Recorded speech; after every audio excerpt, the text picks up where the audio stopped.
My story starts when my mom married my dad. My name is Madison. Despite going through a divorce when Kayla was barely 2 years old, he was not only my father at the time, but also Kayla's father. In retrospect, I must say that our family circumstances were really unusual. My mother got along well with Kayla's mother, which is quite different from the classic wicked stepmother scenario you see in movies.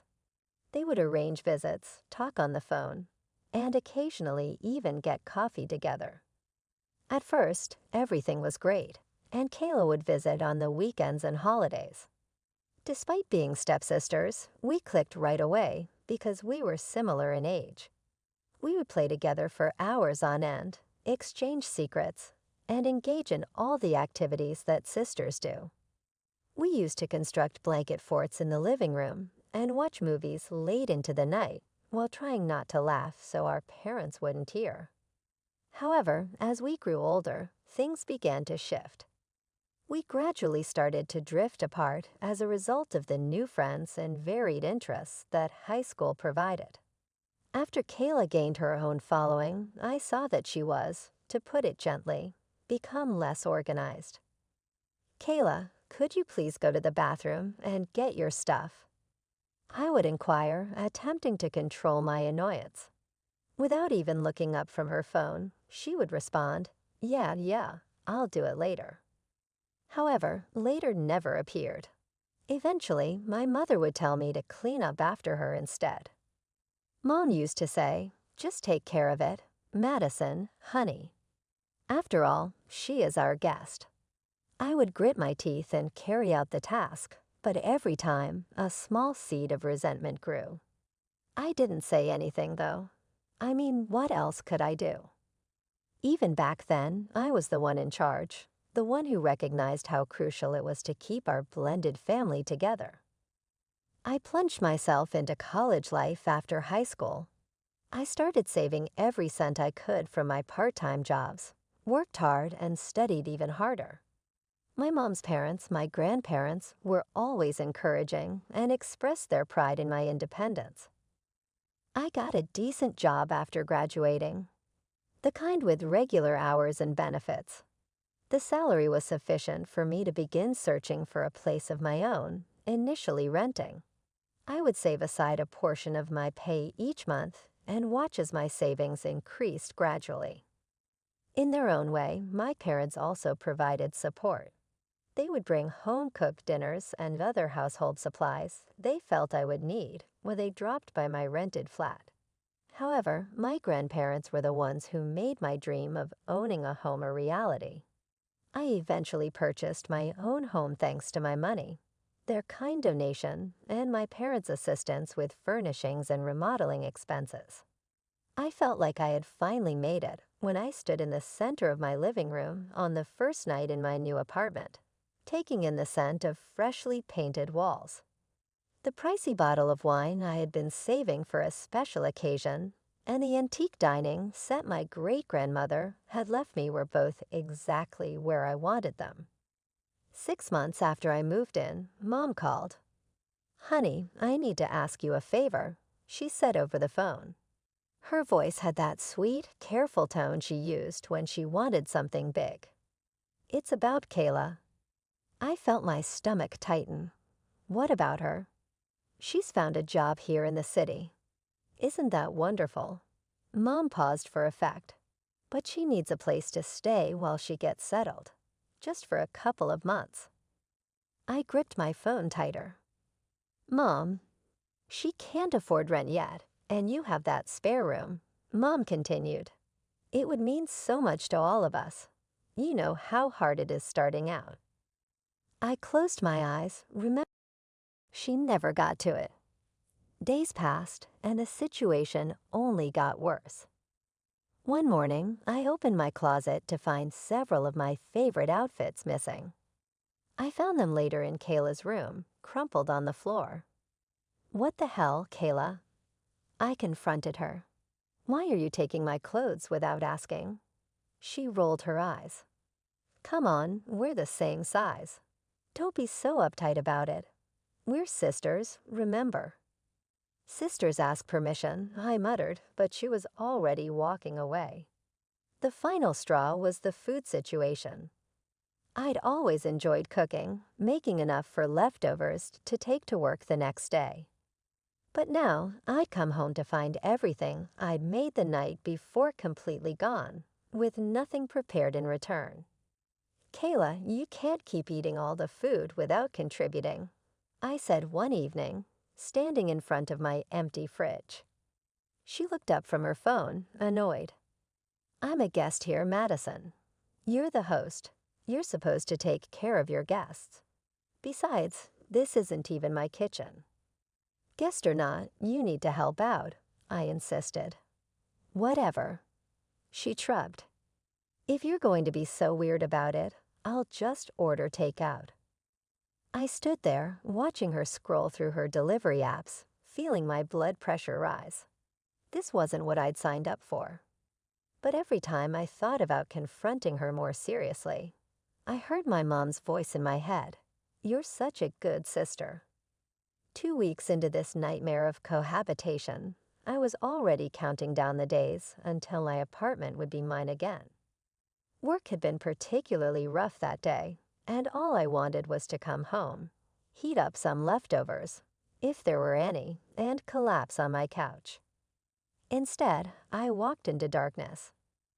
At first, I thought maybe Kayla had finally gone out for the evening, giving me some peace and quiet. But then I noticed the flickering light coming from my living room. As I turned the corner, I stopped dead in my tracks. There at my dining table, using my great-grandmother's antique dining, set that I'd barely used myself because of how precious it was, sat Kayla and some guy I'd never seen before. Candles were lit everywhere, creating what was supposed to be a romantic atmosphere. They were leaning in close to each other, giggling and kissing between bites of what looked like takeout arranged on my family heirlooms. What really made my blood boil was the open bottle on the table. My bottle. The expensive wine I'd been saving for a special occasion, now half empty between these two strangers. I slapped the light switch on. What the hell is this? Kayla jumped, then rolled her eyes when she saw it was me. Oh my God, Madison, you scared us. Who is this? I demanded, pointing at the guy who was now giving me an annoyed look. And why are you using my great-grandmother's china? That wine was expensive and saved for a special occasion. This is Derek, Kayla said casually, as if this was all perfectly normal. And this is a special occasion. It's our third date. I don't care if it's your wedding dinner. You have no right to bring strangers into my home without asking, and you definitely have no right to use my things without permission. Derek cleared his throat. Hey, we're trying to have a romantic evening here. Could you give us some privacy? Maybe go grab coffee somewhere or stay at a friend's place tonight? I couldn't believe what I was hearing. Excuse me. Yeah, Kayla chimed in, wrapping an arm around Derek's shoulders. We'd appreciate some alone time. It's not cool to crash someone's date like this. Crash someone's date? This is my apartment. Come on, sis, Kayla said. Don't be such a buzzkill. We just want to spend some quality time together. Quality time. Get out. I pointed at Derek. You need to leave. Right now. Or what? Derek smirked. Or I'm calling the police and having you removed for trespassing. You wouldn't dare, Kayla gasped. I pulled out my phone and started dialing. Try me. Derek's smirk vanished. He stood up, grabbing his jacket. Whatever. This is ridiculous. I'm out of here. Derek, wait. Kayla called after him as he headed for the door. She turned to glare at me. Thanks a lot, Madison. Thanks for ruining everything. She grabbed her purse and stormed out after him, slamming the door so hard my pictures rattled on the walls. My phone rang early the next morning. Mom's name flashed across the screen, and I already knew this wasn't going to be good. How could you? She started before I could even say hello. Your own sister. Mom, let me explain. Explain what? How you humiliated that poor girl in front of her date. How you threatened to call the police on her. I pinched the bridge of my nose. Did she tell you she was using great-grandma's china, or that she opened my expensive wine without asking? Oh, Madison, Mom's voice dripped with disappointment. When did you become so selfish, so arrogant? Your sister is trying to build a life here, and you're treating her like a criminal. She brought a complete stranger into my home without. She's an unhappy girl who needs her family's support right now. But clearly, you're too wrapped up in your own little world to see that. Before I could defend myself further, Mom hung up. I stared at my phone, feeling a mixture of anger and hurt bubbling up inside me. But I didn't have long to process because, barely an hour later, my phone rang again. This time, it was Kayla's mom, Madison. Her voice was sharp. We need to talk about your behavior. My behavior? I couldn't help but laugh. What about Kayla's behavior? You know, ever since you bought that apartment, you've changed, become arrogant, selfish. That's not fair. Not fair? I'll tell you what's not fair. Have you forgotten when you and your mother first moved here? You stayed at our house for 2 weeks. Kayla and I treated you both with nothing but respect. We didn't kick you out or threaten to call the police on you. That was completely different. I protested. We didn't trash your house or use your personal belongings without permission. Look, I come home exhausted from work every day, and instead of resting, I'm cleaning up after Kayla. She doesn't wash dishes, doesn't do laundry. You're being too strict with her. Kayla's mom cut me off. She tells me how hard it is living with you, how biased you are against her. These are little things, Madison. You need to stop being so uptight about every little thing. Little things? It's about basic respect. She doesn't appreciate anything I do, doesn't respect my home or my belongings. She's your sister.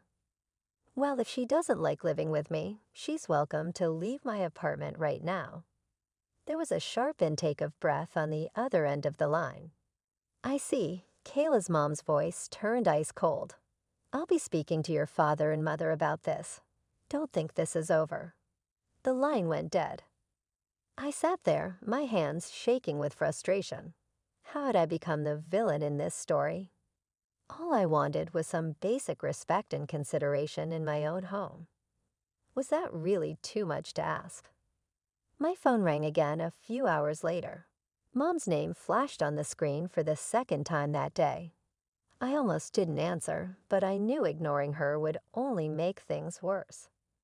My finger hovered over the decline button for a moment before I finally accepted the call, bracing myself for what was coming. What is wrong with you? She didn't even say hello. I just got off the phone with Kayla's mother. She's incredibly upset. I slumped onto my couch, feeling a headache starting to form.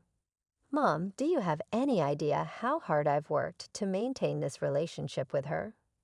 Your father's ex-wife, and I have always gotten along wonderfully. I'm proud of that. And now you're ruining everything. Do you know how rare it is for divorced families to get along like we do? I'm ruining everything. I sat up straight, my voice rising. Mom, you promised me Kayla wouldn't interfere with my life. You said I'd barely see her because she'd be at work all day. Well, guess what? It's been 2 weeks, and she hasn't gone to a single job interview. Not one. She's looking. No, she's not. She stays home all day, making a mess of my apartment and bringing random guys over. You want to know what she's really doing? She sits on my couch all day watching TV. Shows and ordering takeout. She doesn't wash her clothes, doesn't cook, doesn't clean, won't even wash a single dish. Every day, I come home from work to complete chaos. Do you know what it's like to work a full day and come home to find your kitchen destroyed and all your food eaten? Honey, Mom's voice took on that condescending tone I hated, the one she used when she thought she was being the voice of reason. Kayla isn't used to living independently. She doesn't know how to do these things yet. She's never had to take care of herself before. I couldn't believe what I was hearing.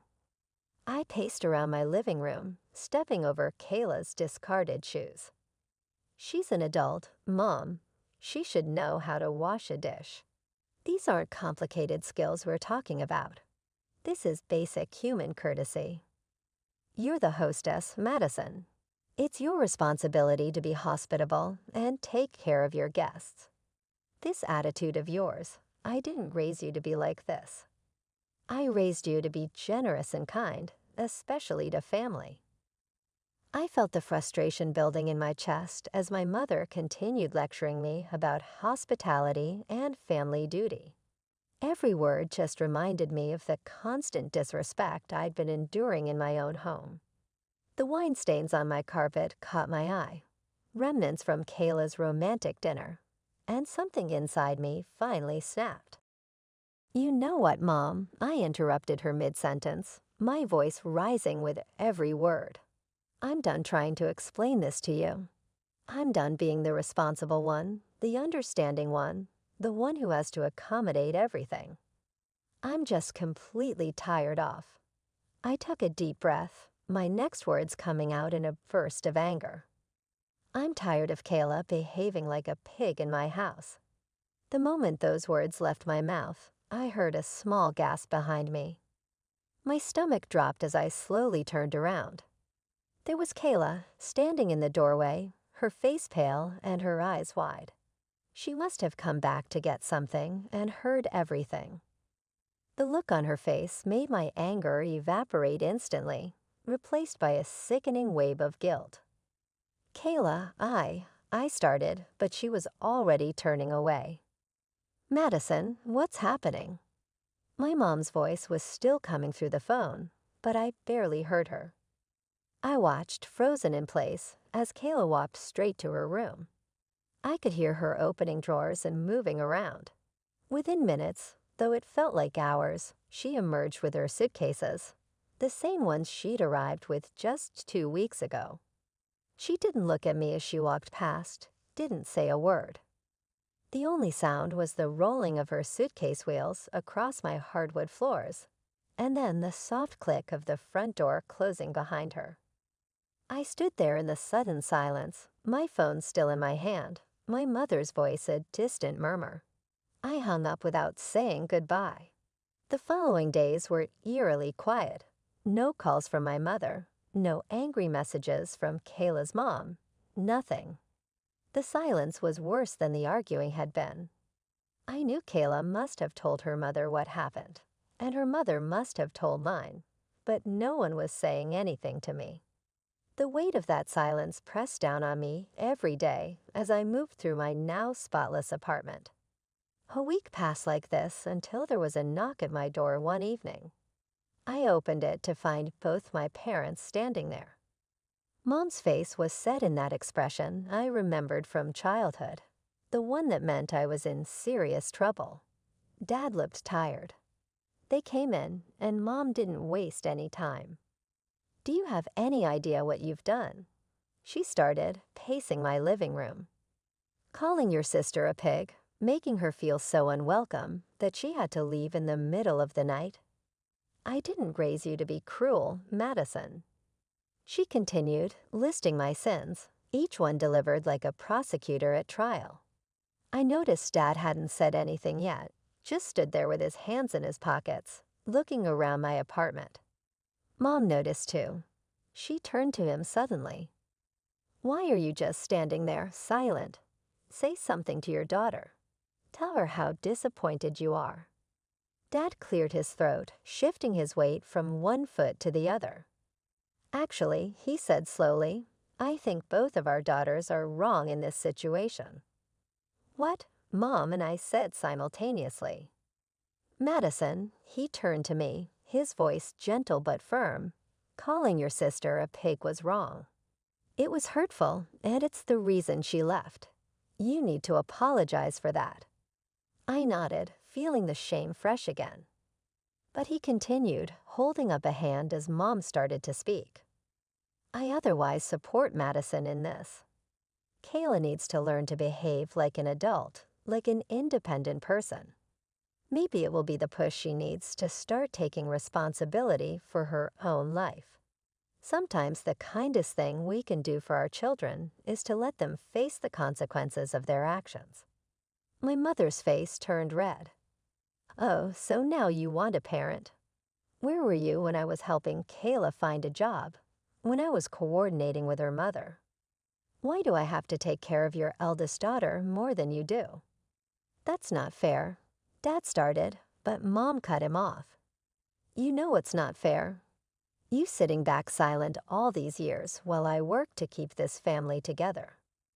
Well, congratulations. Now you can deal with your daughters yourself." Then she turned back to me, her anger finding a new target. "And you think you can just throw your sister out whenever you feel like it." "This is my property," I said, my voice steady despite my racing heart. "I can do what I want with it." Mom laughed, but there was no humor in it.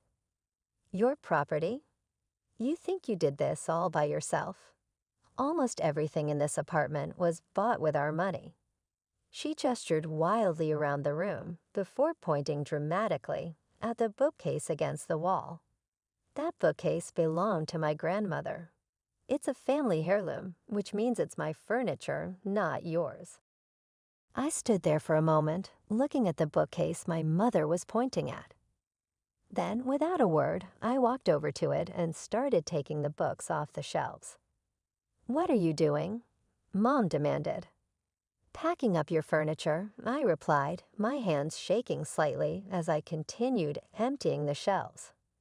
I went to my storage closet and pulled out some moving boxes I'd kept from when I first moved in. "Madison, stop this," Dad said quietly, but I ignored him. "Don't worry, Mom," I said, starting to break down the bookcase. "A courier will deliver this to your house tomorrow. Since it's your furniture, you should have it." Mom grabbed her purse. "I can't deal with this right now. This isn't the daughter I raised." She stormed out, slamming the door behind her. Dad stood there awkwardly for a moment. "Madison, you should go after her." I shook my head. He nodded sadly, then followed Mom out. I heard him call for a taxi in the hallway. True to my word, I had the bookcase delivered to my mother's house the next day. After that, silence fell over our family again. No calls, no texts, no family dinners, just silence. A month passed like this. I threw myself into work, trying not to think about how everything had fallen apart. Then one afternoon, my phone lit up with my dad's number. "Can we meet for coffee?" he asked. "That little cafe near your office." Sure, I agreed, grateful that at least someone in my family was still talking to me. But when I walked into the cafe the next day, I stopped short. There at the table with my father sat Kayla, nervously stirring a cup of coffee. For a moment, I considered turning around and walking out, but Dad had already seen me and waved me over. I took a deep breath and approached the table. No one spoke as I sat down. Kayla stared into her coffee cup, and I focused on arranging my purse on the back of my chair. Dad cleared his throat but didn't say anything.